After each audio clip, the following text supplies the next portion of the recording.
죽을 것 같이 힘들 때 찬양할 수 있는 이유, 죽을 것 같이 힘들 때 찬양할 수 있는 이유라는 제목으로 하나님 말씀을 증거하도록 하겠습니다. 여러분,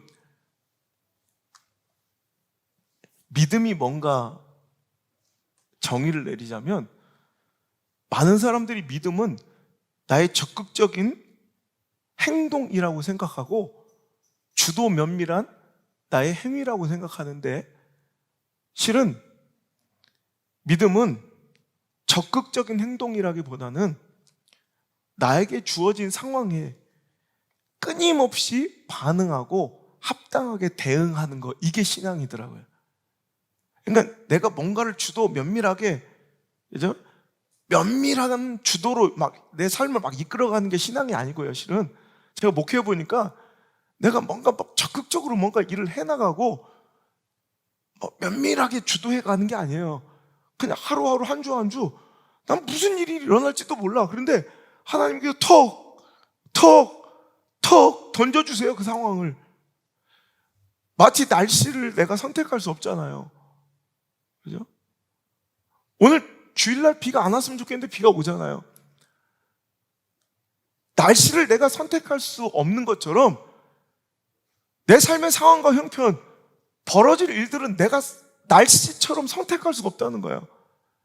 하지만 여러분, 비가 오면 오늘 교회를 안 갈까? 외출 약속을 그냥 캔슬해버릴까? 혹은 우산을 쓰고 나갈까? 이렇게 그 반응은 우리들의 선택이라는 거죠. 마치 날씨 같은 거예요. 하나님께서 우리에게 주시는 턱 던져주시는 그날 아침 되어봐야 아는 그 현실, 상황, 처지, 형편에 대한 우리들의 반응이 바로 믿음인 거예요. 반응 잘하시길 바랍니다. 하나님 주신 상황에 대응 잘하시길 바랍니다. 합당한 대응, 즉 하나님께서 요구하시고 원하시는 대로 반응하는 거, 이 합당한 반응과 대응이 바로 믿음 생활 잘 하는 거예요. 우리가 실패하고 절망할 때 우리는 두 갈림길을 마주하게 되는데, 이때 주저앉아 믿음을 잃는 길로, 주님께 등 돌리는 길로 접어든다면 당신은 불행해질 수밖에 없다는 것이죠. 그러나 고난과 실패, 그 억울함과 상실, 이별과 절대 고독의 그 어두운 터널에서, 그 사망의 음침한 골짜기에서 우리가 다윗처럼 나는 아무리 사망의 음침한 골짜기 있을지라도 나는 부족함이 없노라, 주님이 나의 목자 되어주시고 나를 끝끝내 좋은 곳으로 인도하여 주실 것이니, 오늘도 주님을 노래하고 찬양할 수 있다면, 오늘도 사도 바울처럼 그의 깊은 절망의 옥고에서도 오늘도 믿음으로 반응하며 주님께 찬양 올릴 수 있다면, 여러분, 그게 바로 믿음의 승리, 이미 성공한 삶인 줄 믿습니다. 오늘도 여러분, 우리가 읽은 사도 바울의 이 억울한, 여러분, 이 절망적인, 이 고독한, 여러분, 이 답답한 현실을 보란 말이에요. 자, 그가 기도하는 곳으로 가다가 선교 여행 중에 점치는 귀신 들린 여종 하나를 만났대요. 자, 귀신이 들어가서 점을 치는 그런 여종 하나를 만났는데, 그 여종은 사람들에게 점을 쳐줌으로 그 주인에게 돈을 벌어주는 그런 특별한 일을 행하는 이 여종이었다는 거예요. 근데 그 귀신 들린 여자가 바울과 신라가 이렇게 지나가자 막 소리를 지르며 막 따라오는 거예요. 뭐라고 하냐면, 이 사람들은 지극히 높은 하나님의 종으로서 구원의 길을 너에게 전하는 자라. 막 이 귀신 들린 여자가 계속 쫓아와서 막 계속 외치는 거예요. 이 사람들은 하나님의 귀한 종들입니다. 구원을 전하는 자들입니다. 막 여러분, 그거 알아요? 귀신들은 귀신같이 알아요? 귀신들은 귀신같이 알아. 근데 너무 시끄럽고 막 피곤한 거야. 그러니까 이같이 하루당 여러 날을 했대. 바울을 며칠 동안 따라다니며 심히 괴롭게 하자 이제 사도 바울이 도저히 이제 힘들어서 불편해서 안 되겠는 거예요. 그래서 예수 그리스도의 이름으로 내가 내게 명하노니 들어온 귀신아 그에게서 나오라. 그때 귀신이 그 여자에게서 즉시 빠져나와 이제 고침을 받게 된 거예요. 문제는 여기서부터 발생한 거죠. 귀신이 떠나가니까 귀신같이 점치던 여자가 점을 못 치는 거예요. 그러니까 주인에게는 소득이 없어진 거예요.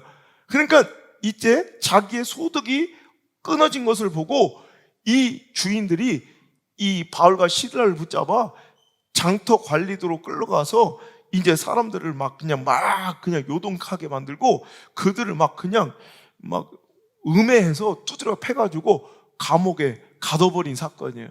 여러분 얼마나 억울하고 그들이 뭐 잘못한 것도 아니고 여러분 거기다가 지금 사도행전 16장 16절 바로 전절을 쭉 이렇게 위로 올라가다 보면 여러분 어떤 일이 일어나냐면 6절 10절만 올라가면 성령이 아시아에서 말씀을 전하지 못하게 하시거늘 그들이 부르기와 갈라디아 땅으로 다녀가 무시아 앞에 이르되 비두냐로 가고자 애쓰되 예수의 영이 허락지 아니하신지라 무시아를 지나 드로아로 내려갔는데 밤에 환상이 바울에게 보이니 마게도니아 사람 하나가 서서 그에게 청하여 이르되 마게도니아로 건너와서 우리를 도우라 하거늘 바울이 그 환상을 보았을 때 우리가 곧 마게도니아로 떠나기를 힘쓰니 이는 하나님이 저 사람들에게 복음을 전하라고 우리를 부르신 줄로 인정함이로라. 이렇게 나.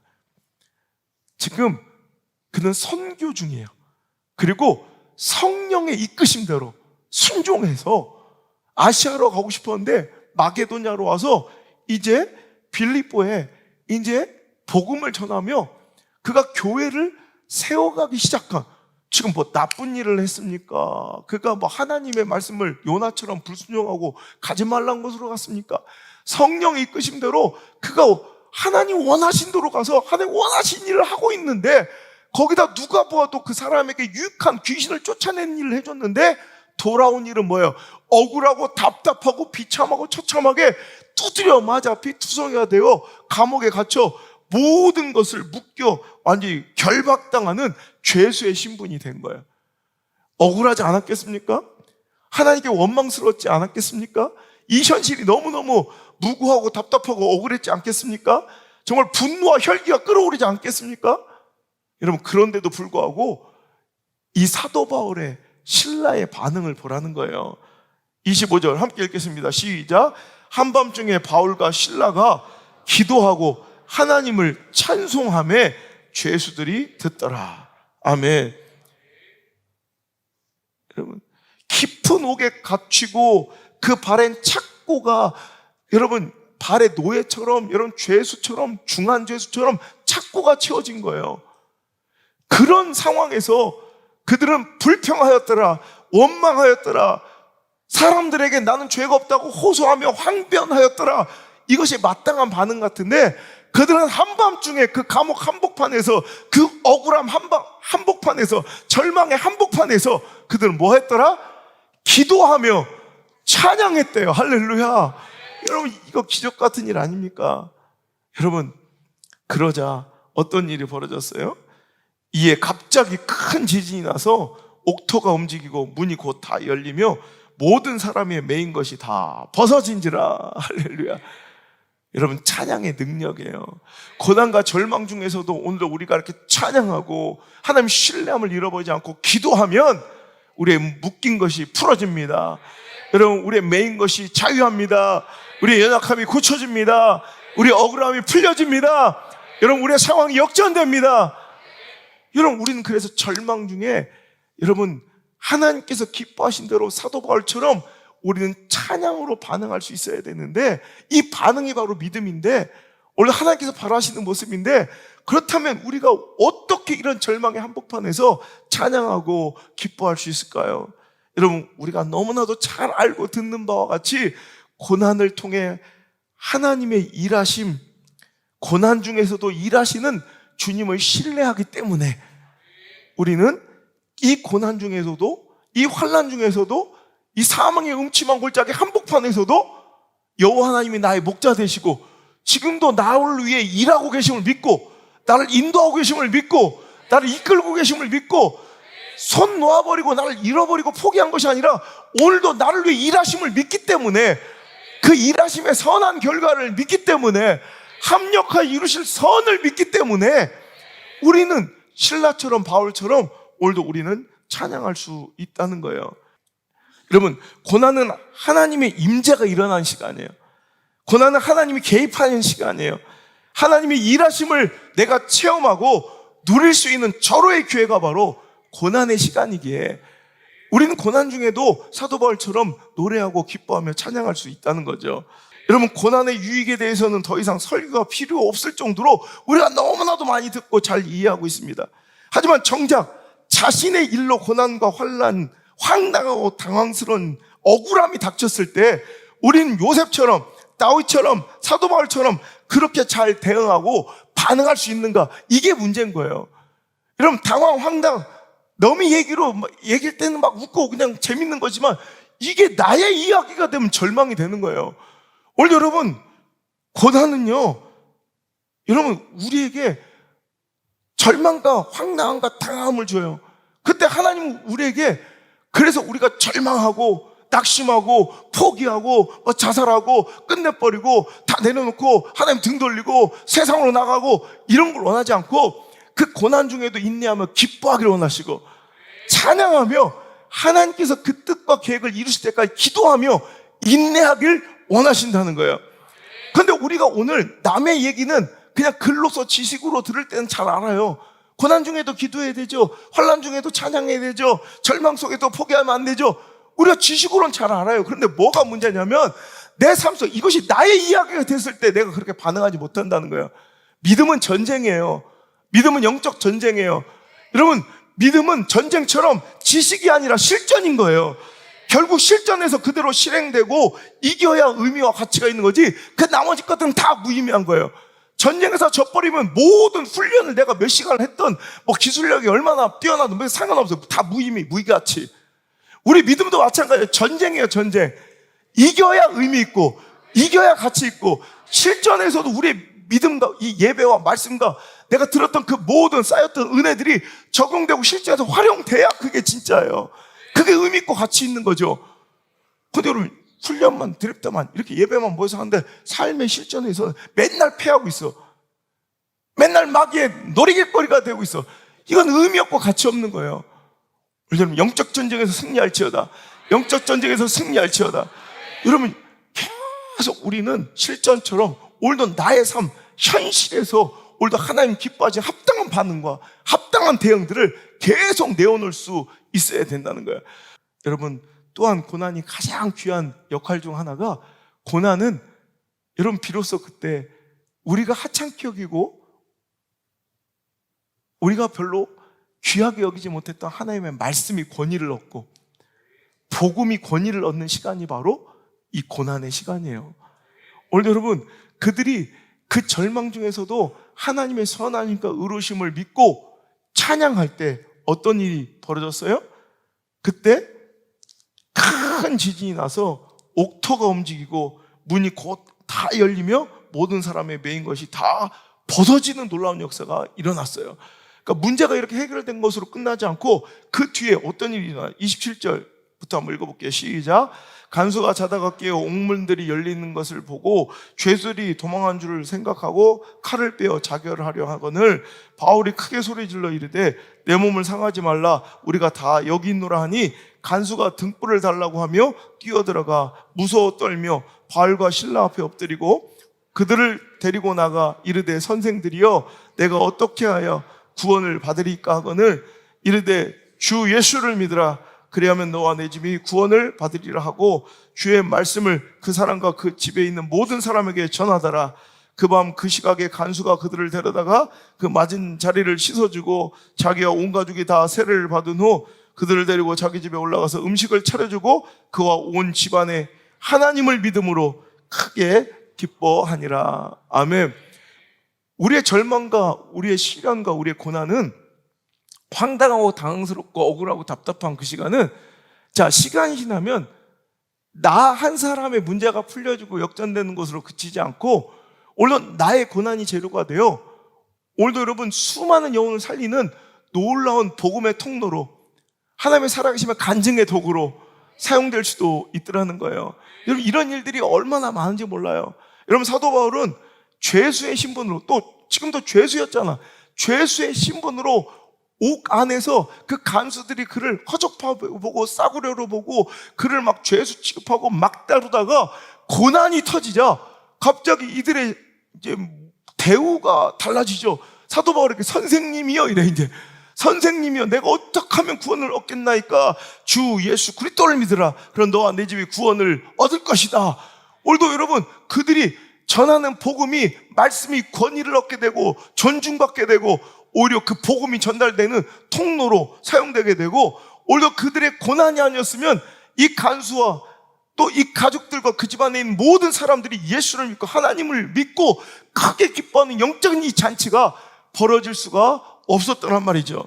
자, 오늘 결론은, 여러분, 이런 얘기는 뭐 제가 수도 없이 했기 때문에 고난이 준 유익, 고난이 오히려 우리에게 축복과 내가 예상하지 못했던 놀라운 결과로 다윗처럼, 요셉처럼, 다니엘처럼 우리가 찾아올 것이다, 이런 기대감 때문에 우리가 하나님을 고난 중에도 찬양할 수 있겠다.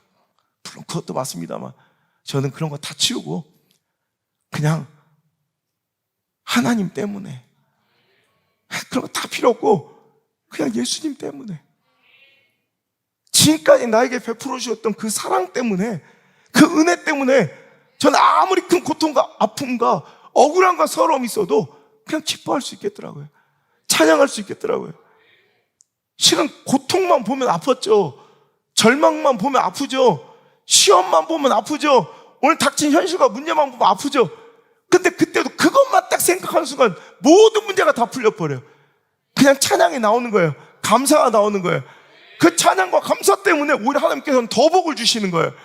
우리 여러분, 이거 잊지 않길 바랍니다.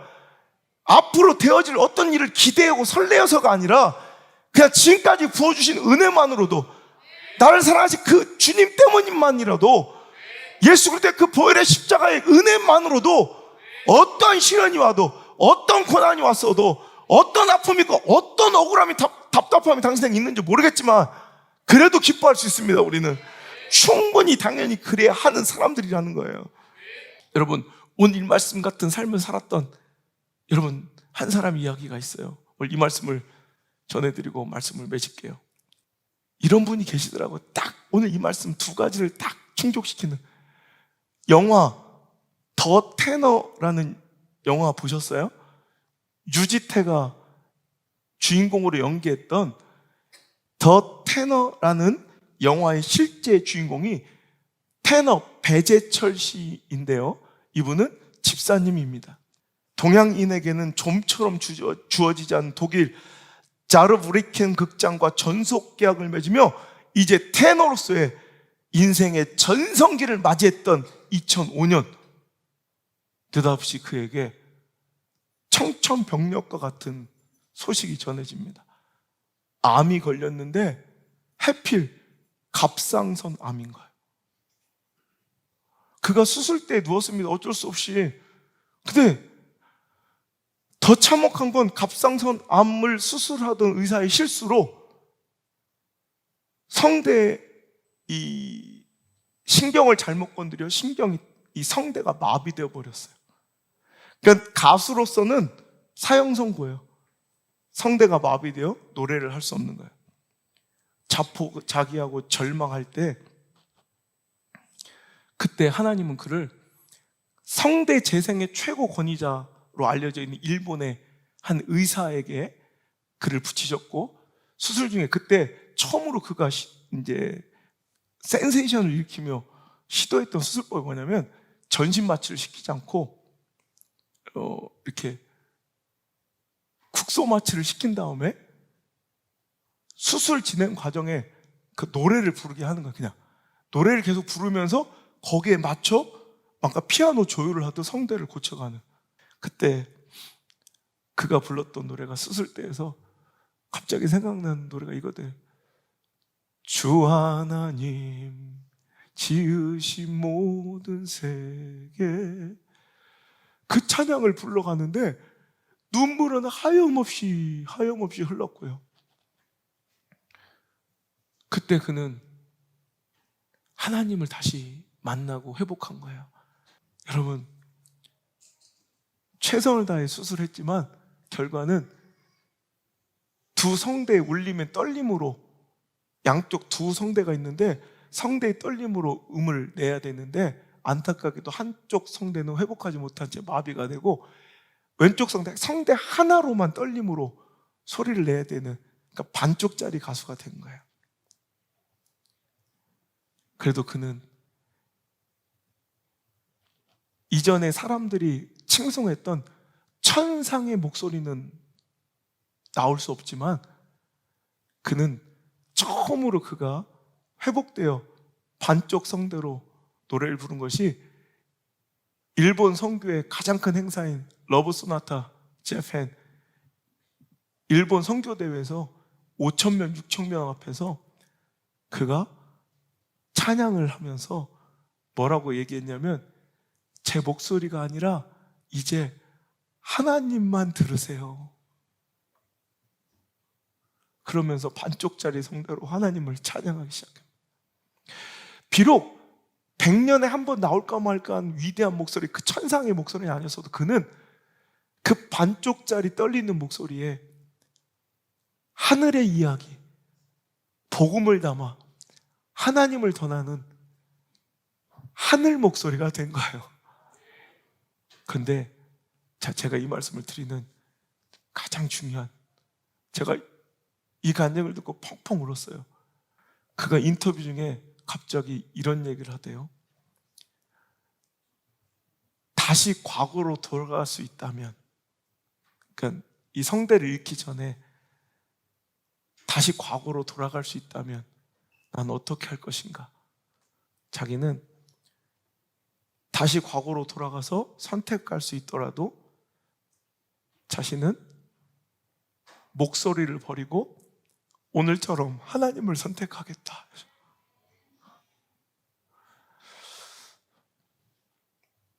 자기는 지금이 더 행복하고 지금이 더 감사하다는 거예요. 우리 같으면 과거로 돌아가 선택할 수만 있게 되면 내 목소리를 다시 회복하고 싶을 텐데 그는 기꺼이 자기 목소리를 버리고 하나님을 택하겠노라. 여러분, 이거예요. 믿음은 바로 이런 거. 그냥 내가 뭘 막 결정해가고, 그러니까 주도해가는 사람들은 믿음 생활을 못해요. 자꾸 내가 뭔가를 막 자꾸 결정해가고 내가 선택하고 이거 했다 저거 했다 이러면, 믿음은 주어진 환경에 대한 반응이에요. 근데 결국요, 우리 자녀들 앞에서 우리가 잘 살아야 되는 이유가 그거야. 본대로 내가 경험한 것만큼, 아는 것만큼 반응해요. 좋은 반응 일어나면 좋겠는데 반응은 내 경험치에 쌓여서, 그러니까 제가 막 되게 믿음이 좋은 것처럼 용기, 결단력 있는 게 아니라 참 이런 경험을 할 수 없이라도, 내가 자의가 아니라 그냥 할 수 없이라도 타의에 의해서라도 해왔어요, 계속.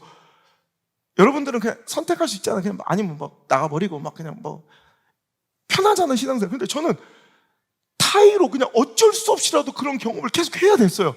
그러니까 그 경험치가 쌓이니까 이제 마땅히 그 어떤 곳에서도 이렇게 이런 반응을 내어놓을 수 있는 거예요. 그러니까 경험치가 중요한 거예요. 오늘 좋은 경험 쌓아가세요. 오늘 고난을 잘 사용해서 기가 막힌 하나님의 역사를 축적하고 믿음의 경험치를 쌓아두면 나중에 어떤 고난이 닥쳐와도 당신은 담대함과 기대로서 반응할 것이고 본능적으로 찬양과 감사로서 반응할 줄 믿습니다. 오늘 이 경험이 너무너무 소중한, 절대 잊을 수 없는 추억이 될 테니 오늘 절망의 그 아픔의 그 중심에서 우리 힘껏 하나님을 찬양합시다. 우리 추수감사절 1년 동안 지켜주신 하나님의 은혜에 가장 멋지게 감사하는 그 절망의 한복판에서도, 서러움의 한복판에서도, 절대 고독의 한복판에서도, 억울함의 한복판에서도, 사망의 음침한 골짜기 한복판에서도 우리 다음 주에 가장 멋지게 하나님께 감사하고 찬양하는 멋진 공동체 예배자들 될지어다.